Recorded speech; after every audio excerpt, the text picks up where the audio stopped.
Hello, dear YouTube viewer.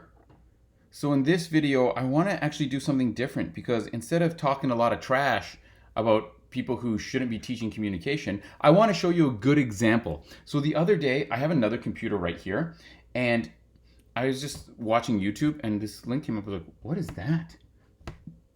Little thumbnail, literally like this big, like that big, came up.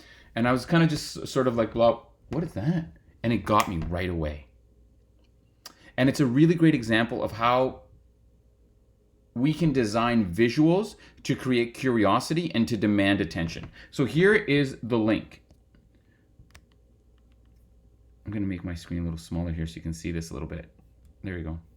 It was literally this small, and it said, what?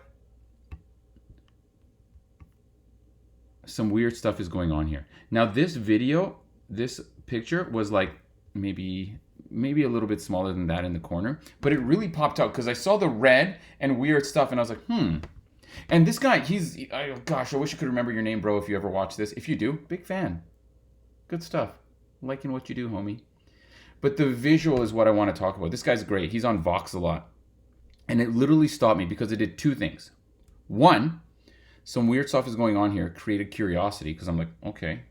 And then two, the little red, do you guys see this here? Hold on. This red thing right here, I was like, so where is that? What is that? And I kind of wanted to find out more. And I clicked on the video to watch. But I was just so enamored by the way that they made this quick little easy, very amateur looking visual, but it works. The picture of him is great because if you recognize this guy, if you're a follower of Vox, that kind of stops you, but it's really this part. So I'm not going to get into the video. You can watch that on your own. I'll link it below. But how can we use this idea of like a message that creates curiosity and then highlighting? I call it like the Instagram strategy, because sometimes if you scroll through Instagram, there'll be a picture where there's like a red X and a green check mark, and you're like, well, what is it? And it told it like which one, what is the difference between them? And it's almost the exact same picture. That's another example of using like a modern kind of Instagram, like social media approach to draw your attention to a message and create curiosity. How do we use that to our advantage? So this is a real thing that came from a real workshop. Oh my God, right? It was terrible. And the thing was this, the nature of the work was such that the people presenting it saying, no, we need to have this on the sheet. I know no one reads. This is literally, I hear this all the time. I know no one reads it. I hate it. I think it's terrible, but no, we need to have it. And you say, why? They're like, we just need to, because that's what they want. And it's like when you ask the bosses, they're like, oh, we hate it. We don't want all these numbers. We just want to know what they mean. But suppose you can't be dramatic in your visuals. You want to be a little traditional. And you have to show the spreadsheet like this.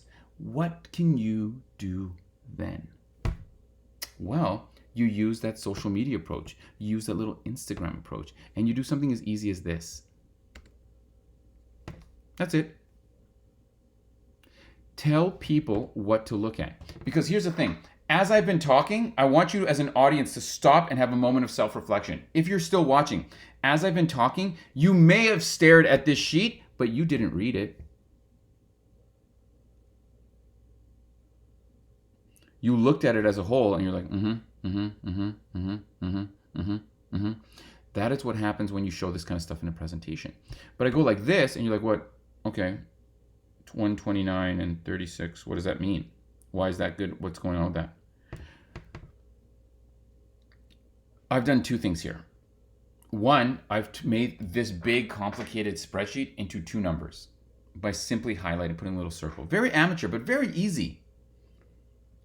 If you want me to show you how I did this, I mean, you can do this on your own, but just in case, put it in the comments and I'll make a video about how you put a circle around a check mark. It's very easy.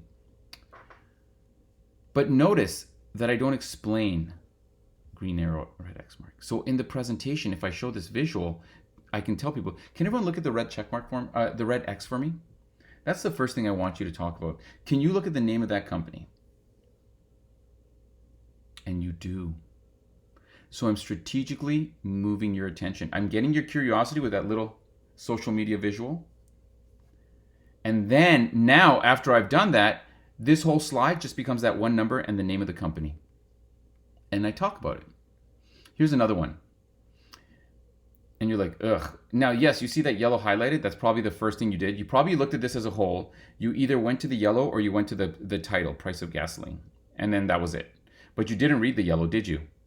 No, you didn't. You looked at it. Oh, there's a yellow thing. That's probably the important stuff. You didn't, did you? Also, do me a favor right now.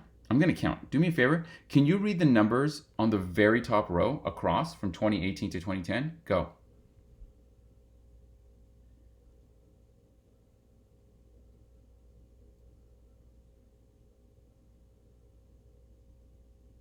Okay, I just finished doing that. That was about 10 seconds. That's how much silence you need just to absorb the numbers in that first row.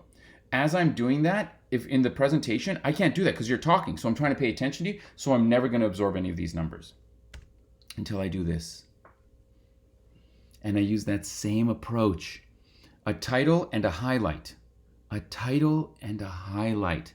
A title that creates curiosity, and a highlight a specific thing. So that's the only thing you look at. So when we are using slides where we have to have a lot of information or a spreadsheet, even if we don't want to, we feel like we need to have it, start off with this slide, your traditional slide that no one's going to read, and then use the highlight and the curiosity to make this big complicated slide into one number and one message. And that will help you to have more powerful, specific visuals. Thank you, dear YouTube video reader, watcher. I hope you liked it.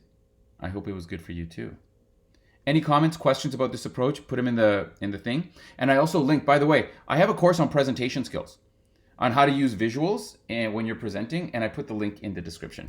Okay, thank you. Bye.